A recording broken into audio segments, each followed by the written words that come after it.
ஒரு பெண்மணி ஒரு கேள்வி கேட்கிறான், என் கணவர் தவறான தொடர்பு இருக்கிறாரு, இது சரியா, அப்படிப்பட்ட தொழில் செய்யலாமா, இது எவ்வளோ பெரிய பீல மார்க்கத்தில் அப்படின்னு. என்ன தொழில் செய்கிறாரு அவர்?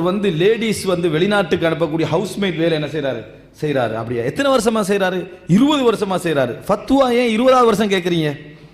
கேள்வி எப்போ வருது தெரியுமா? 20வது வருஷம் இது கூடுமா அப்படின்னு ஒரு கேள்வி வருது. என்னடான்னு பார்த்தா அது வரைக்கும் வீடு வாங்கி, கார் வாங்கி, வாகனம் வாங்கி எல்லாம் முடிஞ்சுது. தவறான தொடர்பு அன்றைக்கு தெரிய வந்துட்டு, தவறான தொடர்பில் இருக்கிறார். உடனே என்ன தேவைப்படும்? மார்க்கு தேவைப்படும். ஃபோன் பண்ணி கேட்கலாம், மார்க்கத்தில் கூடாதுதான். ஆனால் நீ 20 வருஷம் எந்த தொழிலை அவர்கள் செய்வதை நீங்கள் சந்தோஷமாக நினைச்சீங்களோ, சமாளிச்சுட்டு போனீங்களோ, இது பிழை என்று உணர்த்தாமல் அதுக்கு போராடாமல் அங்கீகரித்து இருந்தீர்களோ, அது உங்களோட லைஃபை பாதிக்கிற நேரத்தில் கேள்வியா என்ன செய்றீங்க? கேட்கக்கூடிய ஒரு நிலை வந்தால் அப்ப தீன் என்ன செய்யுது?